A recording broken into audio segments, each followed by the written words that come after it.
Now this might only apply to Ash Millman, but have you ever wondered why there was never a follow-up to Drag Me to Hell?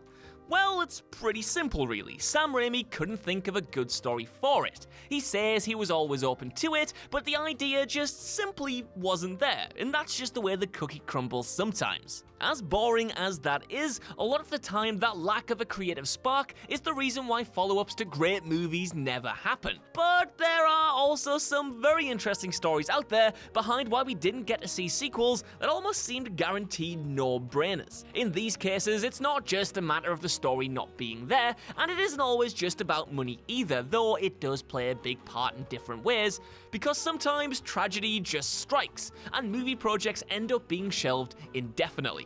I'm Josh from WhatCulture.com, and these are the exact reasons these 10 sequels were never made. Number 10, the intended star character died, The Bodyguard 2.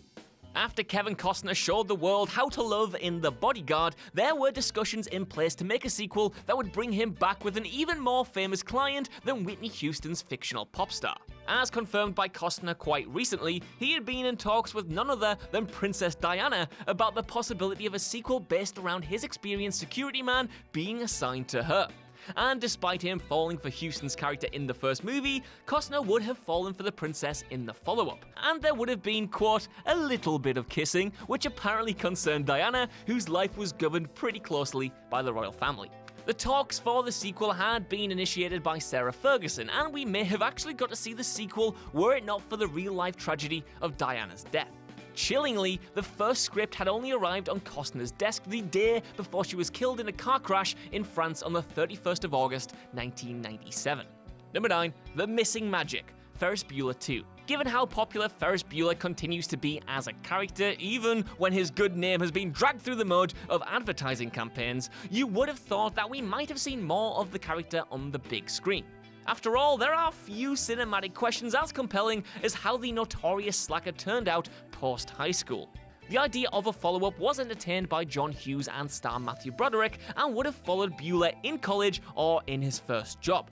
Unfortunately for anyone hoping to see more of this story, the pair failed to find the right hook and realized that the movie is just too tied to a specific moment, with Broderick saying, quote, Ferris Bueller is about the week before you leave school. It's about the end of school in some way. It doesn't have a sequel. It's a little moment and it's a lightning flash in your life. I mean, you could try to repeat it in college or something, but it's a time that you don't keep. So that's partly why I think we could never do another, end quote. But hey, maybe the cancellation of a sequel isn't a bad thing. I mean, nobody wants to see Bueller older with his hopes and dreams dashed. Number 8, Fear of Diminished Returns, Elf 2. When a movie makes a boatload of money or taps into a fanbase that could then be leveraged easily for a lucrative sequel, you usually see said sequel make it to the big screen. Or you see the film rebooted if there's something in the way of making a proper follow-up. But that seems to not be the case with Elf, which has, thus far, avoided either treatment despite the obvious potential. Will Ferrell has been repeatedly pressed on the idea of a sequel and revealed that he turned down a whopping $29 million to make the follow-up the studio so dearly wanted. He says it wasn't a difficult decision either, even with that astronomical offer, because he didn't want to do a disservice to Buddy or the original. In fact, he said, quote, I remember asking myself, could I withstand the criticism when it's bad and they say he did the sequel for the money? I decided I wouldn't be able to. I didn't want to wander into an area that could erase all the good work I've done. But you watch, I'll do some sequel in the future that's crap, end quote. Despite those prescient final words, at least he stuck to his guns with Elf 2. Number 7, Nazis Aren't Funny and The Cost, Who Framed Roger Rabbit 2. We've almost had a few different versions of a Roger Rabbit sequel over the years, but the original is the most important and the most interesting for its backstory. Back in 1989, Steven Spielberg discussed the possibility of a sequel with J.J. Abrams writing and Robert Zemeckis producing, but that ended up turning into Roger Rabbit: The Toon Platoon, a prequel of sorts set in 1941.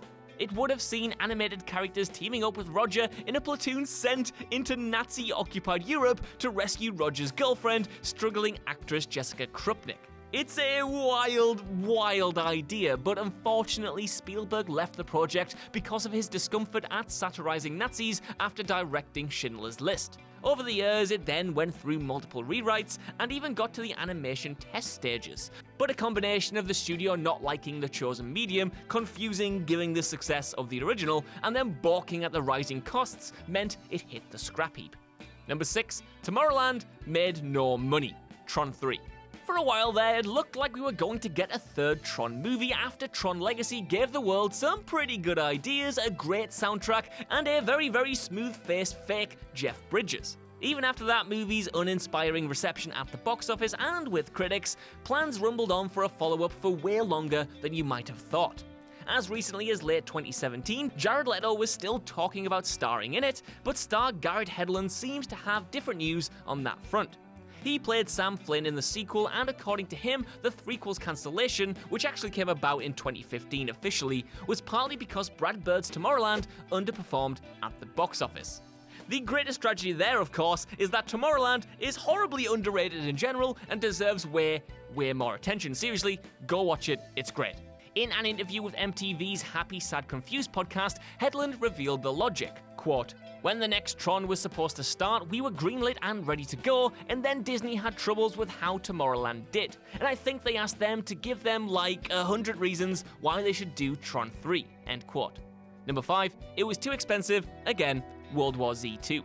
The idea of a second World War Z movie wasn't one too many fans were particularly convinced was going to actually happen until director David Fincher surprisingly appeared in the director's chair, and then everything seemed to lurch forward into actual production activity. But then, just as quickly as it appeared, it all ground to a halt and died. And the reason we won't get to see it unless someone like Netflix decides they really want to make it is because Paramount refused to relive the mistakes of the past. They'd already had to bring Damon Lindelof into the first movie late on to rewrite the third act and save an escalating budget, and unfortunately for fans wanting to see Fincher and Brad Pitt reunited, they grew increasingly uncomfortable with the way the balance sheet was headed, as per Variety anyway, and pulled the plug entirely. Number 4, 9/11 changed the world too much, Gump & Co. You may already know the story of the planned Forrest Gump sequel, because it sits right up there with Gladiator 2's bonkers Nick Cave pitch for strange sequels that almost actually happened. But you may not know why it didn't happen, and it's nothing to do with the quality of the idea at all, really. Just as the first film was picking up its 6 Oscars, something that continues to madden the world sometimes, author Winston Groom released his Gump & Co. sequel, which was very much more of the same. It was inevitably quickly considered for a proper movie sequel, but partly because Tom Hanks wasn't keen on besmirching the legacy of his most critically acclaimed movie, it didn't end up happening. However, it was also down to something else, as screenwriter Eric Roth revealed that he finished the script one day before 9/11, and after setting up a meeting with director Robert Zemeckis and Hanks, it was decided that it simply wasn't relevant to the world anymore. Number 3, bankruptcy ended the Terminator Salvation trilogy. The history of the Terminator sequels has been long and sad and terrible, to be honest, but it could have been much worse because Salvation was supposed to be 3 films initially.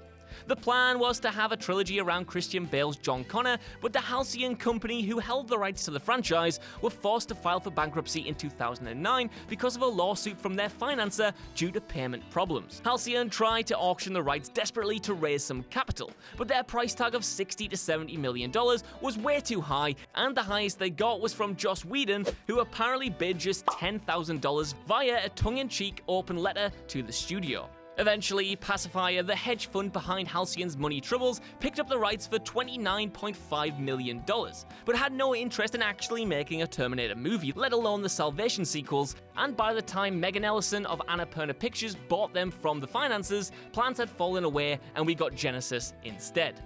Not a very good trade, if you ask me. Number 2, Brexit killed Mrs. Brown's Boys the Movie 2. Back in 2014, the world was treated to a big screen delicacy from improbably successful British comedy sensation Mrs. Brown.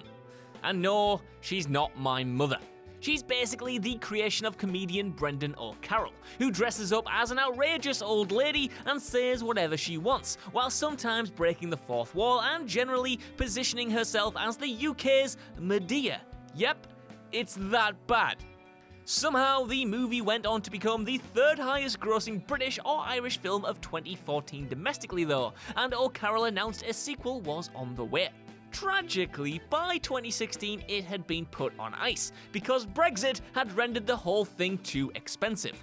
Quote, "We were planning to do it this year, but the numbers weren't right. The Brexit drop in sterling makes it a lot more expensive for the studio than it would have been previously." End quote.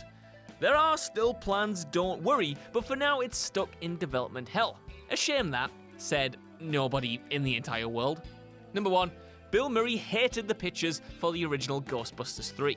We're now getting a new Ghostbusters movie, but for decades Dan Aykroyd appears to have tried his damnedest to get a different version made. Several different versions, in fact. The one we know the most about is Ghostbusters Hellbent, which would have seen the gang leading a major corporation of second-generation busters and ending up in an alternate dimension of Manhattan called Manhelton. It was interesting, to say the least. The problem with that movie, and indeed several other drafts, including one where Venkman would have been a ghost for the whole thing, is that Bill Murray wouldn't budge on his refusal to make it. In his eyes, the script simply wasn't right. He actually called it, quote, "kinda funny, but not well executed," which is pretty shady to say the least to his former collaborator. To be a little more fair to him though, he did say that the first Ghostbusters chemistry is a hard thing to recapture unless you have a clear vision. Fingers crossed that Jason Reitman has that locked down then. So that's our list. I want to know what you guys think down in the comments below. Are you gutted that these sequels didn't get made, but can you see why they fell apart? And while you're down there, could you give us a like, share, subscribe, and head over to whatculture.com for more lists and news like this every single day. Even if you don't though, I've been Josh, thank you for watching, and I'll see you soon.